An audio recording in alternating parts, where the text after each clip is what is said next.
Welcome. In this video, I'll show you how to move CamScanner files to SD card. I'm going to go ahead and show you how to do it on mobile device and on your computer. So computer first. On your computer, make sure that your SD card is connected, and then go ahead and right click on a file. Click on download. Should it be a PDF, image, Word, Excel, or PPT? So go ahead and do whatever you want from here. Just download it.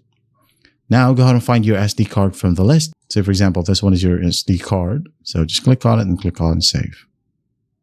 Now it's here. Now on our mobile devices, say for example, this one, just basically open CamScanner and then open up the file, say this one.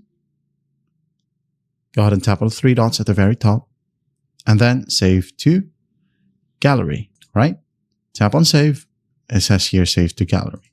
Now when you go ahead and go to your file explorer or my files, here we have this scanned file. So you're going to want to tap on recent files, find the specific file, tap and hold, and then move. Now go ahead and find your SD card in the list if you have one, and then just tap on move here. Let's say this one is your SD card. Just tap on move here, and it's done. That's how simple it is to move CamScanner files to SD card. I hope this video helps, and I'll see you in the next one.